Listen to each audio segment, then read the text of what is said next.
You want to, I'm going to start by, since we're self-moderating, we're going to each talk about what we do, and I'm going to start by asking about your role. Like, what do you do? What's your impact on the schools and the students you work with? And, maybe tell a little bit about your organization and this wonderful stuff that's going on there. Okay, I can get that started anyway. Yeah. So my name is Jeffrey Lewis, and I'm the executive director for an organization called, small nonprofit called Natural Circles of Support. And Natural Circles is an approach to racial equity that is grounded in fundamentally centering student experience, student voice, bringing students together in circle in sort of in a mentoring space as much as an affinity space, just in order to create that positive peer relationship, to problem solve together, to be affirmed, but also to develop strategies for being engaged with school and classrooms in a more productive way. However, we understand that kids can't carry this alone, that's too much responsibility, that we have staff around that, sort of a circle of staff, a leadership team who is charged with, one, taking what kids share with us, with them, and doing something with it to figure out what changes need to occur around them in the school to improve things, but also then to connect what's happening in the circle with the larger staff. Ours is a systems change approach. It's also a capacity building approach. In other words, we come in more as consultants. We do direct service, but ideally we are working with others to run those circles, to learn to be the mentoring facilitators, to bridge the circles to the classroom. We want that capacity to be in the people in the school. So ideally for us, we're only there for 2 or 3 years, and then we can move on. And we try to build a community of practice around this to connect schools so that, again, within the district, there's support. So that's generally it. There's family engagement and involvement as well, but this doesn't depend on that. That if we get kids at school and we work with them well as a community, as a school community, they should be successful. I love hearing all that. That's really nice. Two things that you said really struck me in terms of the work we do at Kids Forward. Mm-hmm. One was kind of the community and the circles and just like that support. And then second was the systems, because we can change individual things. We can try to help somebody in need, but unless we can change the whole system, we're just going to be fighting the same battles over and over again. And so I think I'll say a little bit about my organization, and I feel like we're kind of in that place, hopefully, where we're bridging the idea of changing policies and systems at the state level with that really engagement with the community and uplifting those voices and supporting those needs, at the direct level. So, yeah. Okay. Can I say just a bit about? Yeah, please. Yeah. Yeah. So I want to say also, I think it's important to point out when I think about systems change, it's not systems overhaul. Yeah. In other words, I haven't been in a school yet in any district or that I've worked in where I didn't see that they had what they needed to be successful. But I think they often miss things in each other and in children that we help to surface. Or sometimes it's the conditions that they're working with that compromise the ability to be successable. So we go in and I treasure hunt. I go in and I say, okay, I like that. Let's see what we have. We know what the problems are, and the challenges are real. We don't want to, sugarcoat that. The challenges are real. However, there's stuff here that we are missing. We start with the kids, and that's where I learned long ago. If you ask kids the right question, you discover there's much more working here for you than you think, but you're not even asking the right questions. And so it doesn't surface, and then we end up missing those important things. Hello, Hi. Welcome. Yeah, so we're just getting started. We're just talking about ourselves and what we do. And so Jeffrey just started talking about the Natural Circles of Support. And then I'll go next with a little bit about Kids Forward, and then we'll turn it over to you and free to make. So. Sound good. Yeah, great. I really like that, what you said, treasure hunting, because, I think that's so important to do that asset-based work and not, see everything as a problem or a negative or that needs to be fixed or something like that. It's like, and I love that when I was a teacher, was learning from the kids and learning with the kids, and kind of like you said, like I had a motto when I used to teach elementary school. I said I thought every student should get two things every day. One was to have fun, and one was to have success. And I felt like if you didn't come to school, at least have some moment of fun and some moment of success, why would you come back the next day? You know. I like that. Yeah. So I'm Daithi Wolfe. My name's hard to remember, so I'll just tell everybody it rhymes with Mahi Mahi. It's Irish for David, which is my real name. I got that name because I play Irish fiddle and I love Irish music. And this is March, which is actually the big month for that because March 17th is St. Patrick's Day. So, and everybody decides, you know, they're Irish on that day, so it's kind of fun. So I work at Kids Forward. We used to be called the Wisconsin Council on Children and Families, which is a really wonky, long name. Hopefully Kids Forward is a little more, you know, focused on the kids, and forward is the motto of Wisconsin. So, like I said, Jeffrey, we do a lot to try to change the big picture, but for many years that wasn't enough, and we realized we weren't listening and amplifying the voices of the folks that are actually in communities, and that we were too disconnected from that. So we've made a really intentional effort over the last 5 or 10 years to change that and actually work with community and, you know, have that be part of our work. So I'm really proud of that change. We also decided about 2017, about 6 years ago when we changed our name. We've always been an anti-poverty organization, but we also decided we needed to be an anti-racist organization, and that there's no way to solve any of these problems without directly, intentionally addressing racial equity as well as poverty. So, I can talk more later. My role there is actually mostly around early childhood education, which is kind of, you know, the forgotten little brother sister of K-12. But as Jeffrey said, that's, you know, that's important too. And yeah, we might get to hear a little bit about Head Start too. So I'm going to toss it over to you. And basically the question is sort of pretty broad, like, what's your role? What do you do? What's your impact on the schools and students that you work with? And maybe tell a little bit about your organization too. And introduce yourself, sorry. I'm Bianca Gomez. I'm the co-executive director of Freedom Inc. We are a queer feminist organization that organizes in Black and Southeast Asian communities.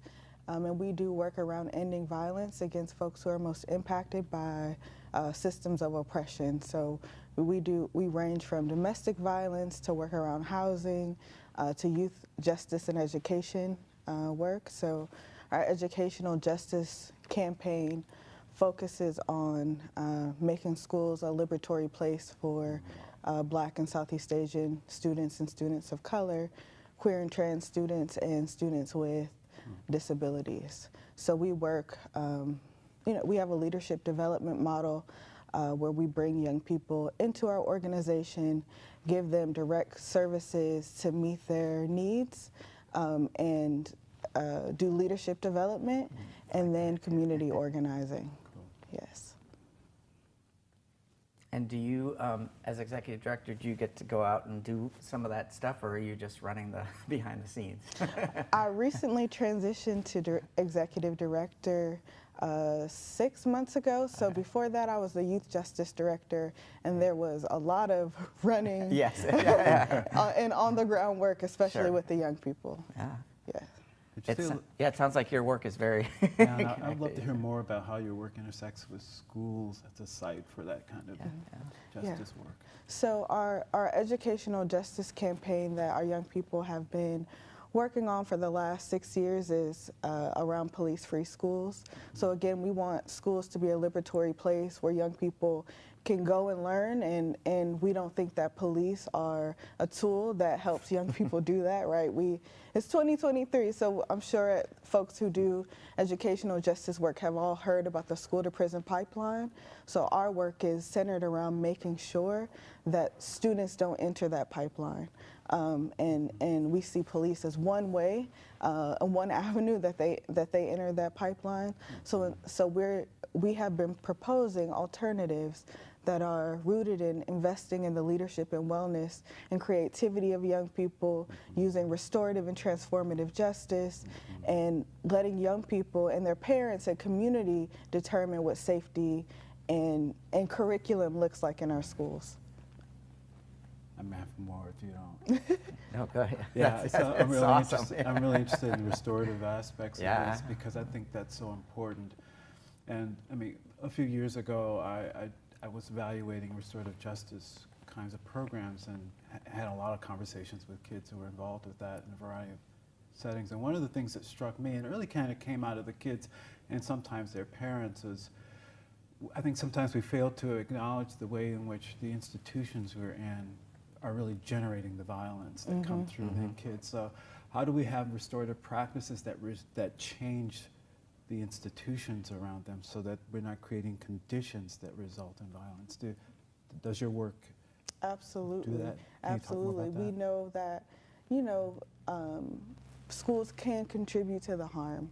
And we've been working with parents and teachers around restorative and transformative justice. So in 2021, we created a Black Sanctuary Pledge where we asked teachers to commit to using restorative and transformative justice practices rather than calling police on young people and using harmful disciplinary policies, because we know punishment doesn't work.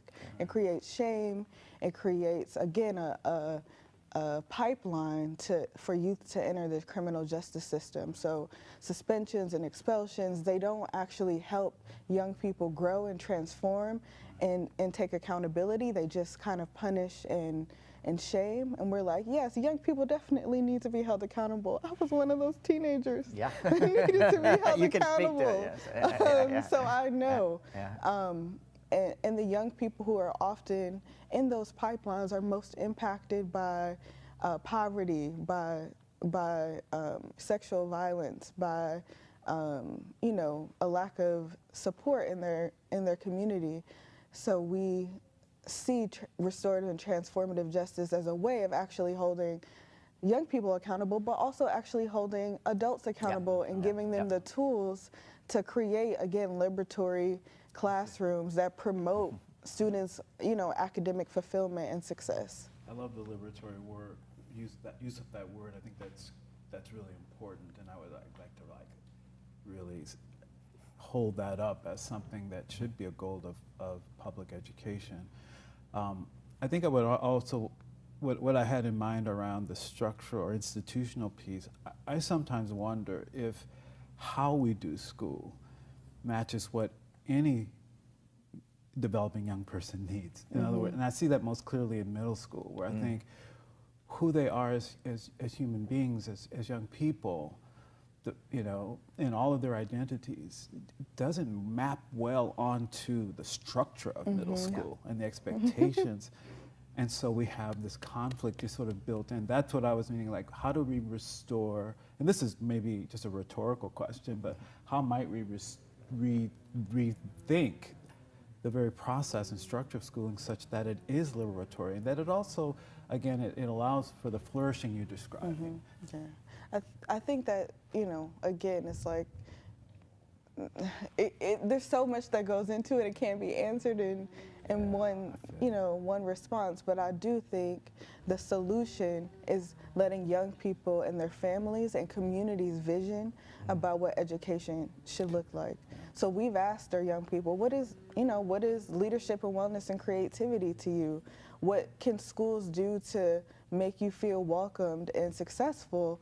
And they told us, well, one, we need, how about, transportation? How about free, healthy lunches? How about, cultural classes that feed our cultural belonging in schools? How about learning about how to do our taxes? So they said old like you. That was, old like you. That was That's the a word quote. that they used.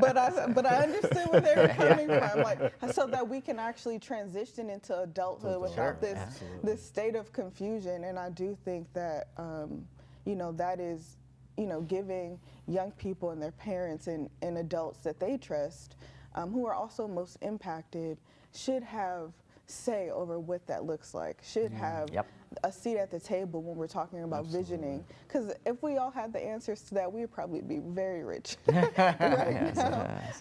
But it takes a lot of, again, dreaming and visioning to make that a reality. Yeah. But there are, models, there are young people Absolutely. who have ideas that deserve to have them implemented into our schools.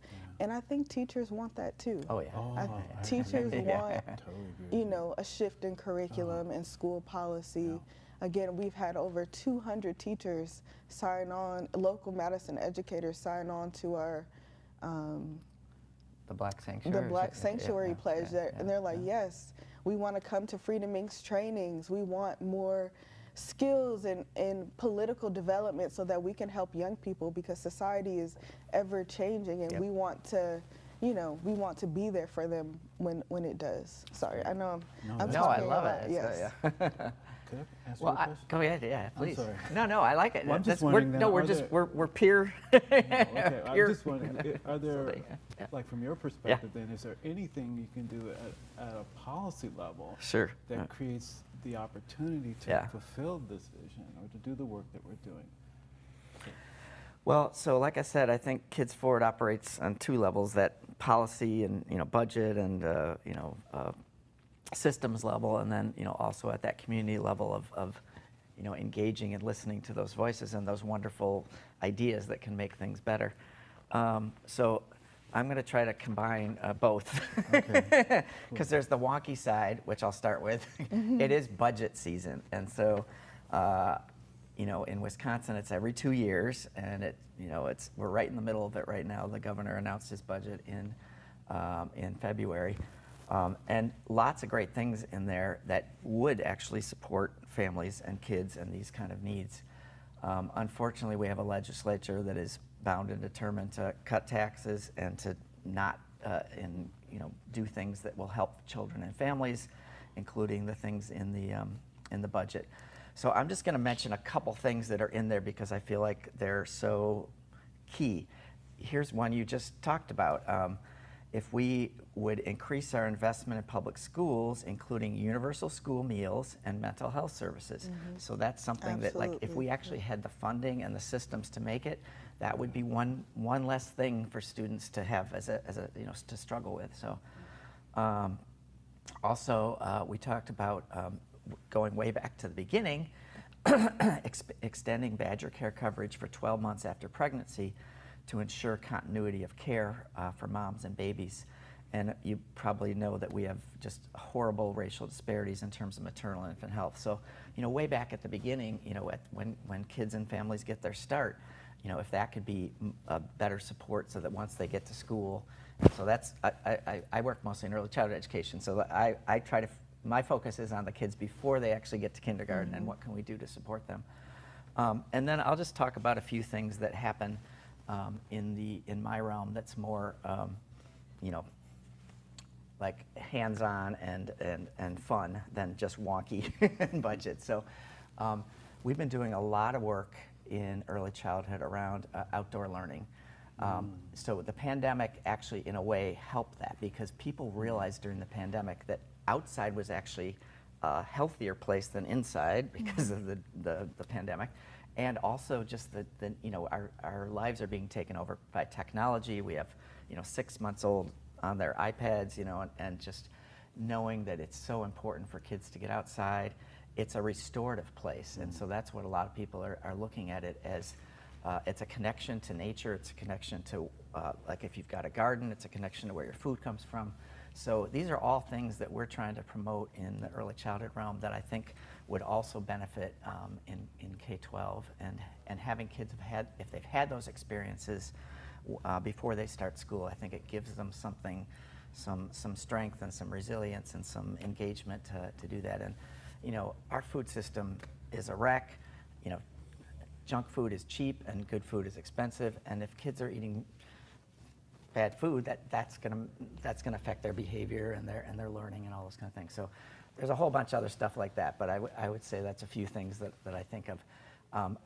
But that whole idea of listening and building on the resources that are already there, because we have everything we need. We just need to not get in the way, like you said, like the day that student walks in the door, to have these systems that are confronting them or creating that violence or creating these situations. So Yeah. Another thing you brought up that I really liked is this notion of the sort of political education, I guess. I'm not sure exactly how you put it, but I feel like a part of what we could reclaim, and this is a part of, I think, the community voice, is our social and cultural histories. So we have lots of examples of how to do things in a different way that worked for us, that we could reimagine for the 2023 and forward. And I feel like I love the idea that you're explicit about, at least certainly political consciousness. I would love to see us do much more around people reclaiming their own political and social and cultural histories, because they're so rich, and I think we've been cut off from that, and so we don't have the social imagination we might have had if we had That's that knowledge a really good thought, of our collective histories. There are lots of wonderful examples of transformative change that we can adapt for the 21st century. Yes, and that's definitely something young people and parents and teachers have been asking for, right? Like more political development grounded in Black history, Southeast Asian history, Latinx history, queer history, all of these things. And I do think schools, the things that schools want to see out of young people, we would start to see that shift if we invest in them in that way and let them, and take the lead in telling us what they want and need in their schools. Yeah. The kids are the teachers. Yes. Could we do a kind of a popular education movement inside, outside schools, wherever there's a space? Because I agree with you. I think when young people, and frankly, when we're exposed to it, it excites us. But again, I think it excites our imagination and it deepens our sense of possibilities for ourselves, and it's just deeply affirming in my experience anyway. So I would love to, I don't know if we can explore this moving forward, but I would love to look at popular history courses for communities who are oppressed and marginalized, and with this liberatory frame. I'm gonna Yeah, that's take wonderful. That forward. You're welcome to use Dream it. big. Yes.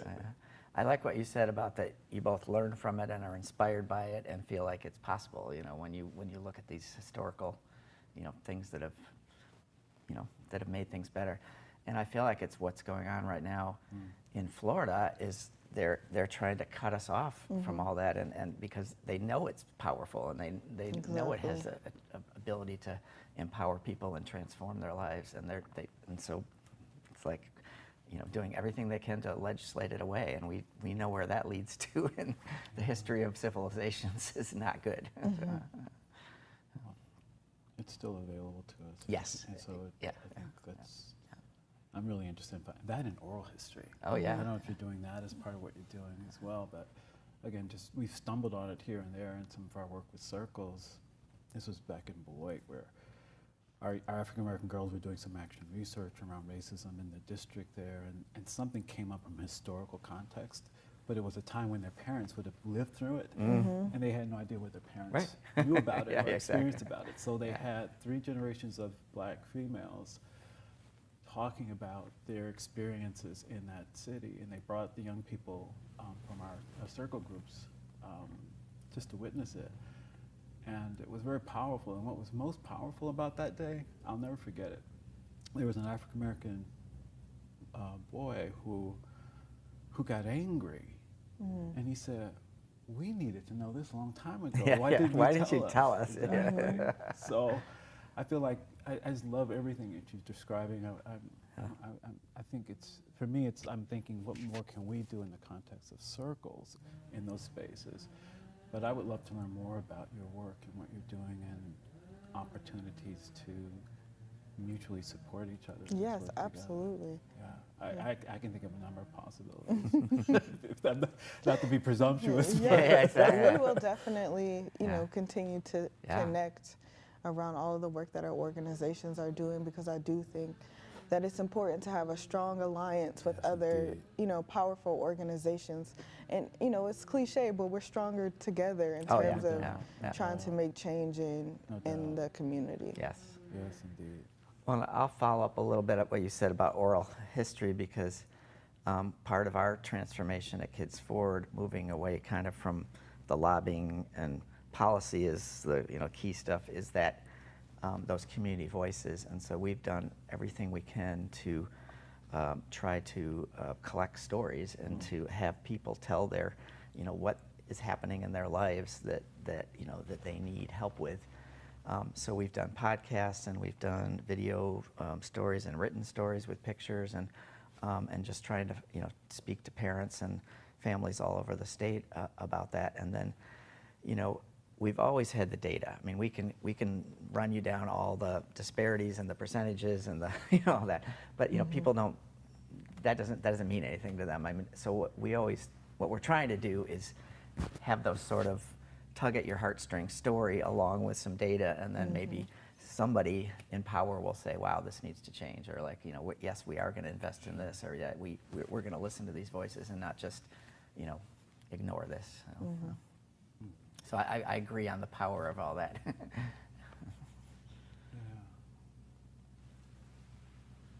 Oh, there's more questions, so let me just jump into another one.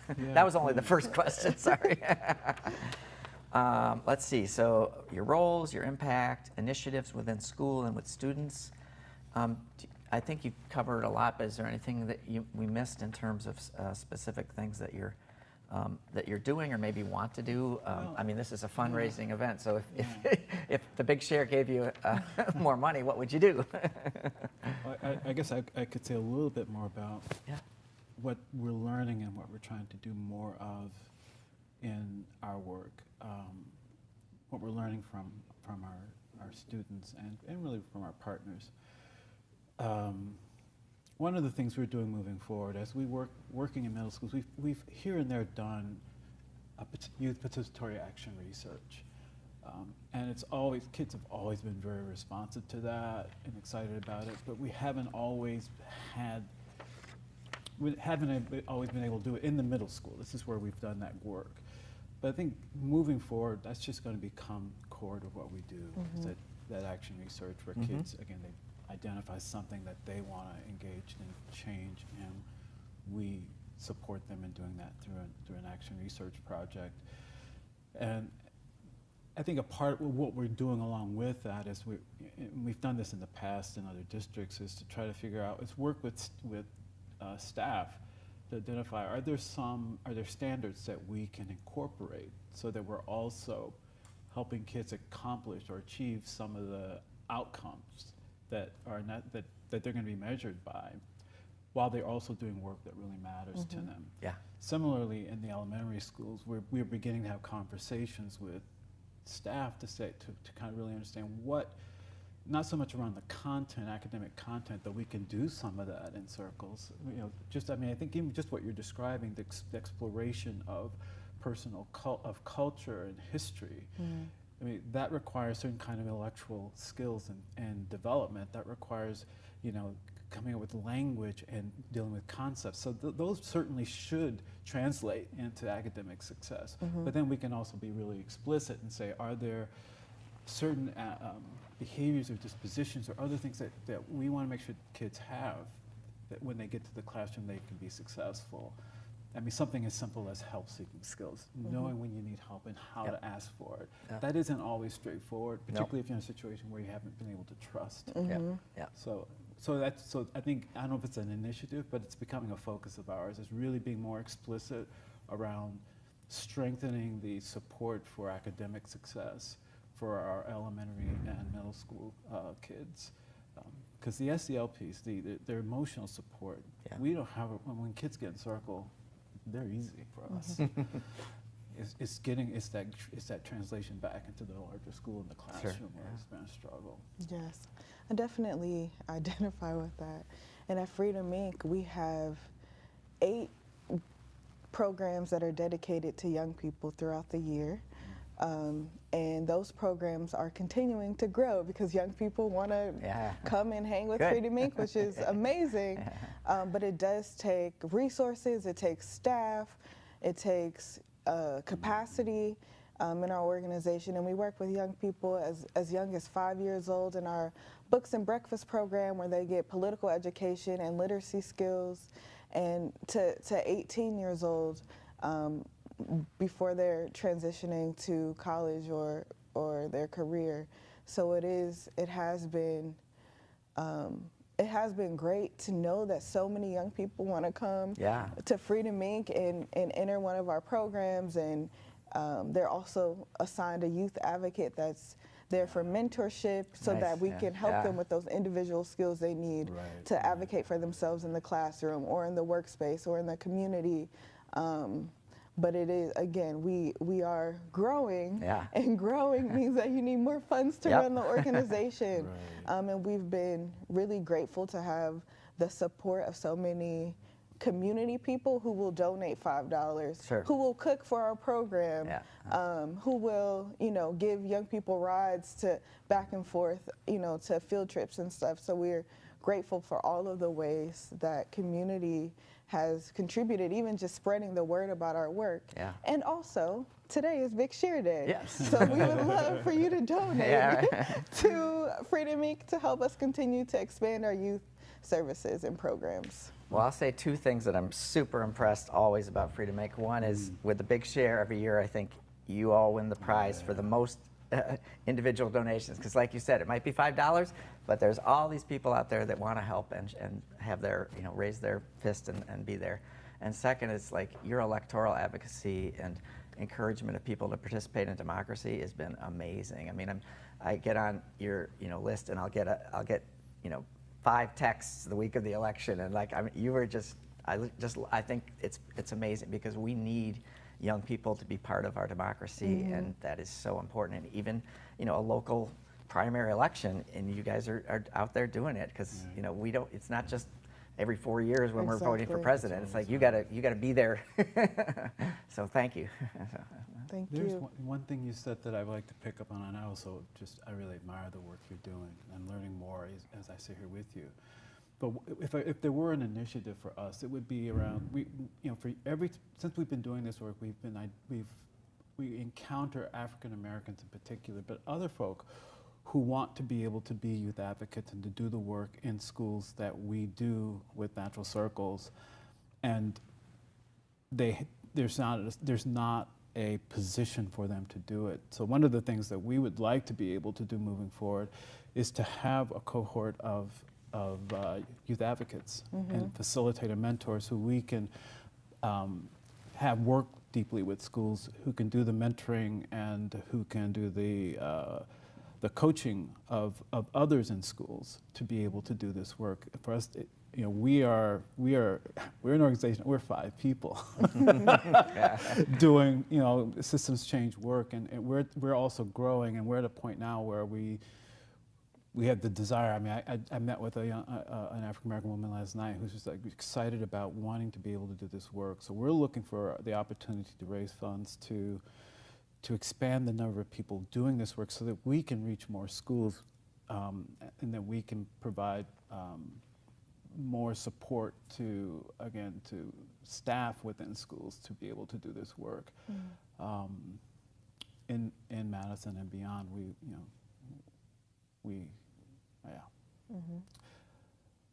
that's actually that's one of the things that got me started in focusing on in school, was discovering again that there are these great individuals who have the relationships with our kids who are struggling but don't have the opportunity to do the deeper work with them. And if we can hire more of them around that work, not in a position of behavior support or in a reactive mode, but in that proactive, preventive, supportive, empowering, liberatory, I'm going to use that word. I think that would be transformative. I'm taking all your words. You're welcome. They don't belong to me. They belong to the movement, so you're welcome. There you go. Thank you so much. Yeah. Well, the next question is, how do your organizations overlap? Do your organizations work together? And I think that we've just realized there's a lot of opportunity here, and this is a good thing that we're all meeting here today. So I would love for more of that to happen. I did want to say, so about a year ago, we've been working with the Department of Children and Families, and they, for a long time, have recognized that they don't do a very good job of listening to families and parents and the people whose services they're providing in terms of giving feedback on whether these policies are working, et cetera, et cetera. So they decided that the secretary wanted to start what we call a parent caregiver equity advisory cabinet. And they partnered with Kids Forward to help do that. And one of our members on the cabinet is Joyce Hall from Freedom Inc. And so I just want to say there are some small connections between our organizations, and we love having Joyce be there. We just had a meeting on Saturday, and and be able to share her experiences and have and the secretary is literally there at the cabinet meeting, so she's listening and hearing what families and parents, especially those furthest from opportunity or living in poverty or people of color, need, and it's just been wonderful. So I just want a shout out to Joyce and Freedom Inc. So. Yeah. Joyce is like such an amazing advocate for Black mothers, and is doing really great work at Freedom Inc. and has brought in a lot of new and just innovative ideas about how we provide advocacy and support and services to people. One of the things that I really, really love about Madison is that we have people working on similar initiatives in different spaces. Yep. So we have folks working at the policy level, which is obviously really, really important. Right. We have people working in schools and with teachers and young people and parents. And we also have folks in the community doing radical organizing, and I think that it takes all of it. It really does take all of us. Again, another cliche, but it really does take all of us to push for society to evolve and make sure that everyone has access to life-affirming services, including education, and that everyone is treated with dignity and respect in our community. So I appreciate both of the work. I appreciate the work that both of you are doing in your organizations. Similarly, I agree. I'm just feeling I want our circle kids to have more connection with Freedom Inc. Yes, I'm like, again, so many ideas. I'm dreaming. They're just running around. I'm trying not to put it all out there, but I'm really excited to continue building with both of you. I love that. The next question is, what do schools need right now, especially to keep young students of color safe? I think you've both addressed this a lot already, but let's just go off the top of your head.